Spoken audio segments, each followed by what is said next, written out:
and welcome to That's What I'm Trying to Tell You, the podcast where women from different generations sit down to share their unique perspectives on life, current events, and everything in between. So join us as we navigate through topics with laughter, a little wisdom, and a whole lot of authenticity.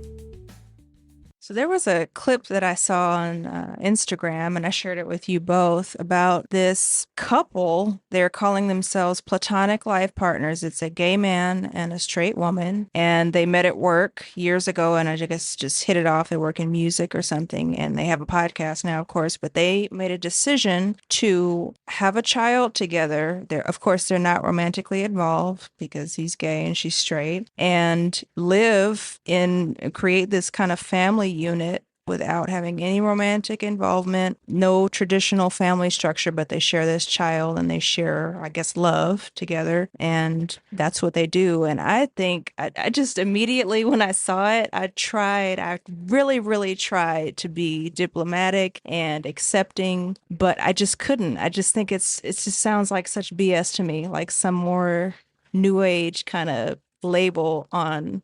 It's basically a lavender marriage where you marry a gay man. I think back in the day, it was common, I guess, for a lesbian maybe and a gay man to just kind of agree to get married so that society wouldn't judge them and they just live their lives separately. But this is not even that because she's straight. So I cannot wrap my head around it at all. I don't know how you guys feel. What do they do for romantic relationships? I mean, have they just foregone that? I mean, no, they didn't, from what I saw, and I didn't try to explore their podcast further because it just kind of irritated me, but I think they're both single right now, and I got the vibe that they were both kind of asexual. He kind of hinted at like, yeah, we could fall in love in the future, with other people, but right now this is just working for us. Like they're really into this setup of this non-traditional family that they have going on. I watched it, and I would love to know how old they are. They didn't appear to be that old. I think they're millennials. Right. I thought maybe 30s, early 30s. Yeah. Mid-30s. Mid-30s. But my question is this is what came immediately to my mind. And that is, how do you know that this is the time for you to just decide, boom, right now, it's never going to happen. I want to have a kid and I'm going to choose a platonic life partner. Exactly. Yeah. I agree that they seemed young enough that I wouldn't think they'd have that much experience under their belt. And a lot of people find love or their forever partner in their late 30s and their 40s. Least expected. Right. Exactly. Right. So, and what are you going to tell that child? Yeah, exactly. Well, exactly. We're married, but daddy fell in love and he's married to a man now. Craig. Yeah. Yeah. And now I'm going to get married. So you'll have two dads and two moms, or two mom and dad. Three dads. Three dads. Three dads and a mom. Yeah. I just find it problematic. That's like the title of a movie. Right. And it probably will be one day. Seriously, coming out next year. I don't know. I think it complicates things when your parents aren't romantically involved, whether they're married or not. I think it's just a stronger bond because this, to me, it feels like this is an on-paper decision. Like, yeah, theoretically, you can have a baby with your best friend, right? And just you split the bills and you trade days. But I think when you are in a committed relationship or married, there's just a stronger foundation because there's more at stake and there's a legally binding contract there as well. And are they actually married? No, they're not married. Oh, yeah. Okay. Interesting. They're platonic life partners. Yeah. Right. I mean, I'm not quite sure how I feel about it because it's so random to me. Yeah, I mean, it's kind of interesting, but there are also married couples that are in kind of a more platonic state. Right. Absolutely. So I don't know, is that really a bad thing? I mean, and there are people that aren't married that are in a romantic relationship and have a kid. I mean, there's so many variations these days that I don't know. It's true. I remember thinking, seeing people, in particular, maybe a set of friends of my parents, and I would always wonder, like, why are they even married? Right. Yeah. But now I can attach a label to that. They were platonic life partners. Like that. Yeah. They were married, but why? Right. Yeah. Well, I think it's like you said, people, it's like this unspoken timeline, right? That's kind of we're all pressured into. I'm kind of slowly trying to get that out of my head because you getting married to somebody is nothing you should enter into lightly. Right. But I suppose if for women, right, they have that whole biological clock thing going, right? Yeah. And so I suppose if you're, say, 35 or 34, maybe, and you really want to have a kid and there's no long-term romantic partner on the horizon, what do you do? Do you decide to try to have a kid on your own? Mm-hmm. And I guess, I didn't watch the whole video. I watched just the little bit of it. Mm-hmm. And so I don't know if I guess you have a super good male friend and you could say, oh, it would be easier if I had a partner raising this kid. There was a movie about that. I think it was called Friends with Kids, and the guy that's the lead on Severance now, but they did that. Okay. And of course they ended up falling in love in the end, spoiler. But, Right. Yeah. Okay. But I thought it's funny. I thought that arrangement was weird before this even platonic life partner label situation existed. I was like, why would you do that? That just seems like complicated because we know that, well, mom, you were a single mom. Single parenthood is difficult. Raising a child. I wasn't a Absolutely. single mom for your I mean, entire- after your divorce. Right, Yeah. yeah. Even when people say that when they get divorced, it's like, are you, unless the other parent has passed or something, like you're single while you're with that child, but the child also has the other parent that, Right. can Right. step in if Right. they step in. So I won't go there anyway. It feels like a lot of efforting to me. And I think you're talking about society. One thing people need to do, particularly women, well, men too, is stop letting other people influence you and say, by the time I'm 32, I should be married. By the time I'm 35, I should be married. By the time I'm 40, I've never been married. I don't own my own house. I don't have it. It's just because other people talk about it. It's because we let it in. Women who think, oh, I don't have a kid. It's efforting and we need to stop it. You can choose to stop it. But, it's my whole question with these two and the platonic life partner is, are you sure? Are you sure That you're never going to find someone? Yes. Yeah. You don't know. Just No. let things happen naturally and see, but people, we don't do that. And it's just that the society that we live in, we're always keeping up, looking at other people, comparing ourselves to other people. And what kind of job does this, and it just causes more and more anxiety. And then, and it does affect children. If you bring a child in to a situation that just may not seem quite right, of course, we all make choices and it's their choice to do what they want, but you have to really think it through. I think it is funny what you said about another label because it's like people these days, right? The society is so fluid. And I think that's actually why, like a lot of, let's, for want of a better word in the media, say conservatives want to go back to some different time is because now it seems like anything goes, right? It used to be you had to get married, then you had a child, that order of things. And then it was like, well, people were having kids before they got married and people were having kids and never getting married. And, it's just like people can really do anything right now. And, I don't necessarily think that's a good thing. I don't think people should be shunned and judged for not getting married first and having a kid. But I do believe that I'm probably going to really downvoted for this, but I do believe that kind of that lack of traditional family structure has had a bad impact on society. I agree. Kind of this constant anything goes, let me do whatever I want, everything has to just be about me and what makes me feel good. And, especially when you're talking about a family situation and you're bringing kids into the mix, I don't think it is. I don't think it should be a terrible thing to say it's better for there to be two parents. I'm not saying what those two parents have to be, but Right.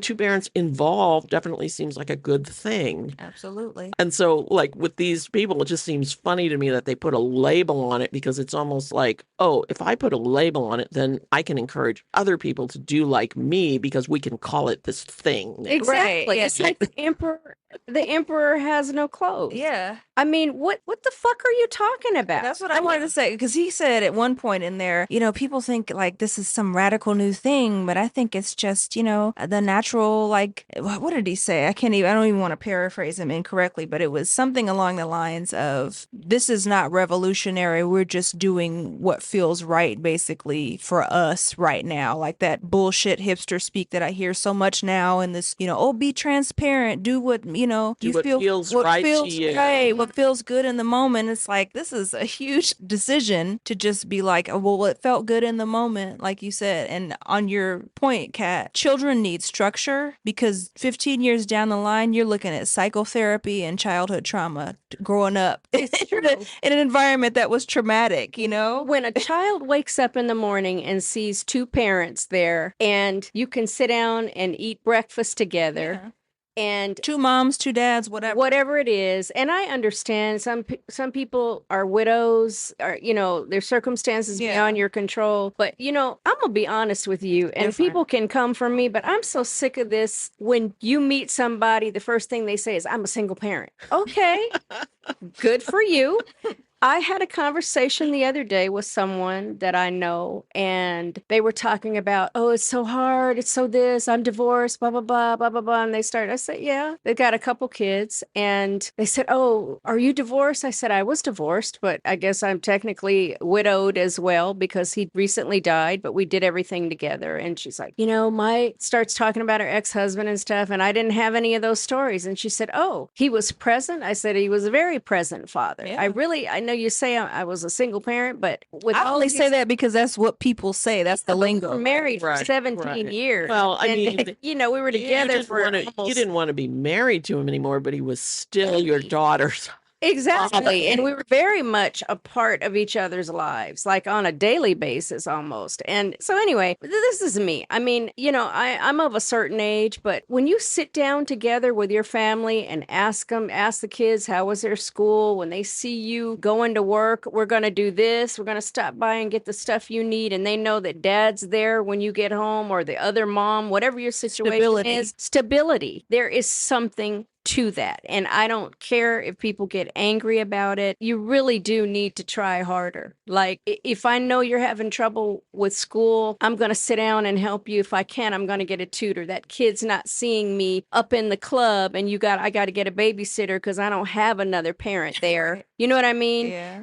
I'm trying to do everything I can for you. It does something to you. And I'll add this, and I'm going to sound really old right now. I've been watching reruns of Leave It to Beaver, and I'm going to give a shout out to my cousin Bert in Ohio, who suggested, he said, you know what? This is really making me feel good because I really think about the way the world used to be. And I started watching these reruns. Okay, this goes with my landscaping that I watch every day. These people doing the Lord's work. But I was like, you know what? Okay, June Cleaver had pearls on every day, and that was kind of weird. And she wore heels, but she was cooking dinner when those kids came home. She was there when the school nurse called, just like my mother. Mm-hmm. She doesn't feel good. I'll be right there to pick her up. Your mom handed you your lunch when you left. You knew you were loved. Right? Mm-hmm. Kat, I know you and I, if I miss somebody, our kids needed an after school snack, I call you, you call me. They're going to get it. You know what I mean? You're letting a child know that they are loved, and somebody, I'm going to say one more thing. You guys had a field trip one time. You were going out of state, and you had a friend. Her initial started with J. Okay. And no, it wasn't out of state. It was like a beach trip or something. And the mom couldn't go. She used to go on all these trips. And she called me and she said, will you take extra care with J? And I said, of course, she's riding with me. They assigned us. Mm-hmm. And she asked the kid, do you feel comfortable going on this trip without me or your dad? And she said, oh, I'm with Dee. Mm-hmm. She's like another mom to me. That kid knew she was loved and was going to be cared for, and she was going to be okay. And that's all I'm saying with what kids need to see. Yeah. There's nothing wrong with spending time with your child and letting them feel secure. And if your life is all screwed up, you think that energy doesn't transfer to a kid. Kids worry about stuff. Absolutely. They see you. Yeah. My mother used to tell me, whatever I'm looking at in the mirror, you're looking at. Well, see, this is going back then to the platonic life partner thing. I guess the thing then that seems dangerous about that is, generally speaking, of course, you can't say for every human being on earth, but generally speaking, falling in love with somebody is a natural human condition. Absolutely. Yeah. So for these people to say, we're just forming this platonic relationship and bringing a kid into it to raise this kid, as you said before, who's to say whether tomorrow they don't run into the person that, is their person, Right, their their soulmate. soulmate. That's Exactly. And then what do you do? What do you tell the kid? And then also, does the child get told at some certain point that, well, mommy and daddy, we're good friends, Right. but we're not in love with each other. So mommy's going on a date with With someone else. Or, I mean, so-and-so. like, I don't know. Not just And it just popped in my head. Hold your thought. Well, that kid, because they're gonna have to give that explanation, because of course they probably are both gonna get married one day or find long-time life partners. That kid is gonna probably think, well, what was I, just an experiment? Like they just wanted to have a kid, so they just did it and didn't think that I would want to grow up. that's the shit in a they're going to grow up two-parent and tell their household. parents when they go to therapy. Right. That's exactly That's what what I it's was gonna talking be. about. Well, it's just it's interesting. Or does that kid, for better or worse, does that kid grow up with a different thought process? Top of that too. And just think, oh, hey, well, if I want to have a kid or I'm going to get involved with this person, and it doesn't matter if we're actually in love, Together. but we'll just we like hanging out together. So yeah, let's have a kid. Mm-hmm. What about when It's kids just go to interesting, school like, and have conversations like my mom and dad this, there are a lot of kids now, I have two moms, or somebody's like, well, my mom and dad aren't married and they're not in love. No, they love me, but They don't love each they other. Love each other. Yeah. What? Well, they love each other, but they're not romantically involved because my dad's gay. And then, Then also, kid? but then also the kid is kind of going, well, what does that mean exactly? Right. And then you can Because swap that's about- somebody else's That's kid about trying to sex, explain it. right? I mean, that's really about sex. Like, do you have sex or not? And then, Well, then how were you born? Yeah. yeah. That kid tells another kid, it screws them up. They go home and take that to their parents. Now they explain Or that. they go home to their parents and say, so do you and daddy have sex? Right. Right. Or are you just good friends? That's about right. That's what a kid would ask too. Right? Very true. Yeah. I don't know what Uh, people are thinking about these days, but You're thinking about making themselves comfortable. yeah. Well, it. yeah. They're I mean, thinking about and themselves. That's it. People are people, and they are always, me, I gotta have, right? Right. It's just, that's human. I don't know if that's human nature or not. It's just some bullshit that has been passed now, and people are just like It's going the culture like, of the day, I think. it's Yeah. culture. That's it. Yeah, I do have to say that I've been thinking more and more just in random situations about, society and how, like I was brought up a very liberal household with very liberal thinking. Mhm. And just more and more, I don't know its age, but I find myself thinking that, rules and structure in society are not a bad thing. Right. Right. And it just seems like ever since like the 70s, say, Mm-hmm. right, it's been this culture of tearing down any kind of rules and structure to have it all be centered on what I want and what individually feels good to me and individually support me and back me up because I'm not the mainstream. And I've been thinking more about it and thinking like, well, of course I don't want to go back to a time where people were shunned and Oppressed. oppressed or Mhm. attacked Mhm. for being not whatever the mainstream is. But I do feel that there needs to be some kind of structure, right? There needs to agree. be some kind of norm because the society is just degenerating. And I think that's what a lot of conservatives react to. And then a lot of the people on the, more liberal side say, oh, you want to go back to a time where people were oppressed and, gays were attacked. That's and not the case. and that's not the case, but we also don't have to descend into this complete anything goes. That's right. Bottomless Right? pit You know of what? I need, I want, I gotta gotta have. Yeah. I often think, because I was born in 1993, okay? The 90s for me, I look back on my childhood like 93 to 99. That was a good time. It was